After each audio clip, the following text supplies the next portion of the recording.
Hello दोस्तों, तो कैसे हैं आप सब लोग। लास्ट क्लास में हमने 50 क्वेश्चंस किए थे, राइट। जो लास्ट क्वेश्चन हमारा था वो गांधी जी ने असहयोग आंदोलन किस वर्ष शुरू किया था, ये था, राइट। तो इसका जो आंसर था वो 1920 था। ठीक है।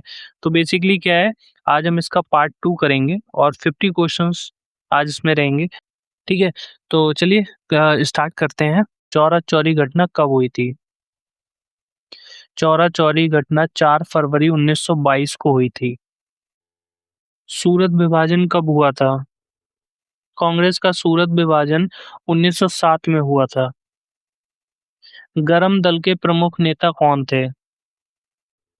इसके प्रमुख नेता लाल बाल पाल। ठीक है। लाल से लाल लाजपत राय, बाल से बाल गंगाधर तिलक और पाल से बिपिन चंद्र पाल। ठीक है, ये गरम दल के प्रमुख नेता थे। नरम दल के प्रमुख नेता में कौन थे। गोपाल कृष्ण गोखले जैसे नेता नरम दल के नेता थे। तिलक का प्रसिद्ध नारा क्या था। तिलक का प्रसिद्ध नारा था स्वराज मेरा जन्मसिद्ध अधिकार है। ये वेरी इंपॉर्टेंट क्वेश्चन है। इसको आप, ये जो नारा है अक्सर पूछ लिया जाता है। ठीक है, तो आप इसको मार्क कर लें। और नेक्स्ट, गांधी जी ने कौन सा पत्र प्रकाशित किया था। गांधी जी ने कौन सा पत्र प्रकाशित किया था, ये भी काफी इंपॉर्टेंट क्वेश्चन है। ठीक है, गांधी जी ने यंग इंडिया, नवजीवन जैसे पत्रों का संपादन किया था। ठीक है। गांधी जी का हिंद स्वराज कब प्रकाशित हुआ था। हिंद स्वराज 1909 में प्रकाशित हुआ था। इसकी जो डेट है वो काफी इंपॉर्टेंट है, हमेशा पूछ ली जाती है हिंद स्वराज की। हिंद स्वराज का प्रकाशन कब हुआ था, तो हिंद स्वराज का प्रकाशन 1909 में हुआ था। रविन्द्रनाथ टैगोर ने जलियांवाला बाग के बाद क्या किया था। उन्होंने ब्रिटिश सरकार द्वारा दी गई नाइटहुड की उपाधि लौटा दी थी। खिलाफत आंदोलन के प्रमुख नेता में कौन थे। अली बंधु, मौलाना मोहम्मद अली और शौकत अली इनके प्रमुख नेता में थे। असहयोग आंदोलन और खिलाफत आंदोलन का क्या संबंध था। दोनों आंदोलन ने 1920 के दशक की शुरुआत में ब्रिटिश शासन के विरुद्ध व्यापक जन भागीदारी को बढ़ाया था। ठीक है, व्यापक जन भागीदारी को बढ़ाया था 1920 में। डेट इंपॉर्टेंट है। साइमन कमीशन के विरोध का नारा क्या था। ये इम्पोर्टेंट क्वेश्चन भी है और इजी भी है, मोस्टली ये सबको पता भी रहता है, आई थिंक। ठीक है। तो इसका जो नारा था वो प्रमुख नारा साइमन गो बैक। ठीक है, Simon go back. Lala Lajpat Rai की मृत्यु किस आंदोलन के दौरान हुई थी। साइमन कमीशन के विरोध के दौरान पुलिस लाठीचार्ज में घायल होने के बाद उनकी मृत्यु हुई थी। नेहरू रिपोर्ट के अध्यक्ष कौन थे। मोतीलाल नेहरू। मोतीलाल नेहरू ने नेहरू रिपोर्ट की अध्यक्षता की थी। लाहौर अधिवेशन 1929 के अध्यक्ष कौन थे। जवाहरलाल नेहरू इसके अध्यक्ष थे। आपको याद होगा इसी में ही पूर्ण स्वराज की मांग की गई थी। दांडी मार्च में गांधी जी कहाँ से चले थे। साबरमती आश्रम से। गांधी जी ने नमक कानून कहाँ तोड़ा था। दांडी में 6 अप्रैल को 1930 को नमक कानून तोड़ा। गांधी जी ने किस आंदोलन में नमक को प्रतीक बनाया था। सविनय अवज्ञा आंदोलन। पूना समझौता कब हुआ था। पूना समझौता 1932 में हुआ था। पूना समझौता किसके बीच हुआ था। महात्मा गांधी और बी आर अम्बेडकर के बीच समझौता हुआ था, जिसमें दलित वर्गों के प्रतिनिधित्व का प्रश्न प्रमुख था। ठीक है। और ये काफी इंपॉर्टेंट क्वेश्चन है, अक्सर पूछ लिया जाता है कि ये समझौता किन दो लोगों के बीच में हुआ था। इसकी जो डेट है वो 1932 है। ठीक है। भारत सरकार अधिनियम 1935 की एक प्रमुख विशेषता क्या थी। इसमें प्रांतीय स्वतंत्रता का प्रावधान किया गया था। 1937 के प्रांतीय चुनाव किस अधिनियम के तहत हुए थे। भारत सरकार अधिनियम 1935 के तहत हुए थे। ये काफी इम्पोर्टेंट रहता है किसी भी एग्जाम के लिए, भारत सरकार अधिनियम 1935, क्योंकि सारी मोस्टली चीजें इसी से ही हैं। कांग्रेस मंत्रिमंडलों ने 1939 में इस्तीफा क्यों दिया था? द्वितीय विश्व युद्ध में भारत को भारतीय सेनाओं की सहमति के बिना शामिल किए जाने के विरोध में इस्तीफा दिया था। अगस्त प्रस्ताव कब आया? अगस्त प्रस्ताव 1940 में आया। डेट याद रखना है। क्रिप्स मिशन का नेतृत्व किसने किया था? सर स्टेफर्ड क्रिप्स ने इसका नेतृत्व किया था। वेविल योजना कब आई थी? वेविल योजना 1945 में आई थी। शिमला सम्मेलन कब हुआ था? तो ये भी शिमला सम्मेलन है वो 1945 में ही हुआ था।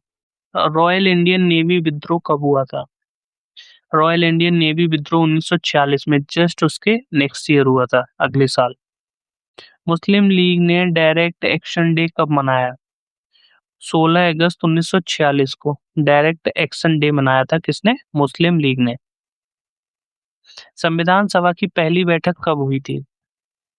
संविधान सभा की पहली बैठक 9 दिसंबर 1946 को हुई थी। काफी इजी क्वेश्चन है और काफी इंपॉर्टेंट है क्योंकि अक्सर एग्जाम में पूछ लिया जाता है। संविधान सभा के अस्थायी अध्यक्ष कौन थे? डॉक्टर सच्चिदानंद सिन्हा अस्थायी अध्यक्ष थे। संविधान सभा के स्थायी अध्यक्ष कौन बने? डॉक्टर राजेंद्र प्रसाद इसके स्थायी अध्यक्ष बने। भारत का अंतिम वायसराय कौन था? माउंटबेटन भारत का अंतिम वायसराय था। स्वतंत्र भारत के पहले गवर्नर जनरल कौन थे? माउंटबेटन स्वतंत्र भारत का पहला गवर्नर जनरल था। भारत के पहले भारतीय गवर्नर जनरल कौन थे? श्री राजगोपालाचारी पहले भारतीय गवर्नर जनरल थे।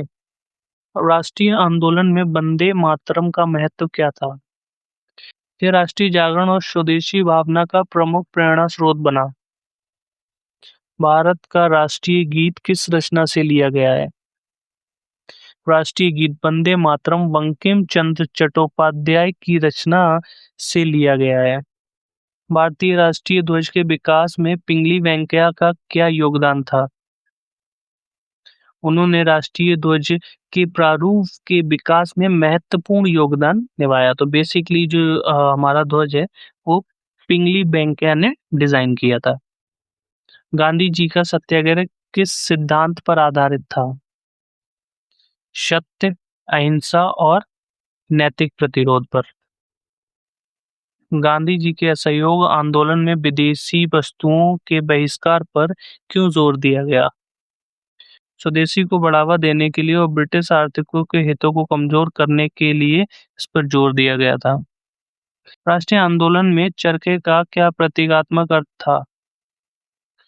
चरखा स्वावलंबन, स्वदेशी और आर्थिक आत्मनिर्भरता का प्रतीक बना। कांग्रेस का कराची अधिवेशन कब हुआ था?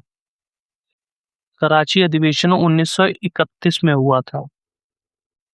कराची अधिवेशन किस लिए प्रसिद्ध है? मौलिक अधिकारों और राष्ट्रीय आर्थिक कार्यक्रम से जुड़े प्रस्तावों के लिए प्रसिद्ध था।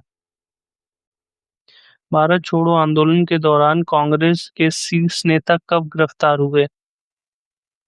अगस्त 1942 में आंदोलन शुरू होते ही प्रमुख नेता को गिरफ्तार किया गया। अरुणा असफ अली किस आंदोलन से विशेष रूप से जुड़ी थी? भारत छोड़ो आंदोलन। ये आंदोलन काफी वैसे इम्पोर्टेंट अक्सर पूछ लिया जाता है। उषा मेहता किससे जुड़ी थी? उन्होंने भारत छोड़ो आंदोलन के दौरान गुप्त कांग्रेस रेडियो से संचालन में महत्वपूर्ण भूमिका निभाई थी। राष्ट्रीय आंदोलन में सरदार पटेल का प्रमुख योगदान क्या था? खेड़ा और बारडोली जैसे आंदोलनों में नेतृत्व तथा स्वतंत्रता आंदोलन में संगठनात्मक भूमिका थी। बारडोली सत्याग्रह कब हुआ था? बारडोली सत्याग्रह 1928 में हुआ था। बारडोली सत्याग्रह का नेतृत्व किसने किया था? सरदार वल्लभ भाई पटेल। बारडोली सत्याग्रह के बाद वल्लभ भाई पटेल को कौन सी उपाधि दी गई थी? उन्हें सरदार की उपाधि दी गई थी। ठीक है। भारतीय राष्ट्रीय आंदोलन का अंतिम लक्ष्य क्या बना?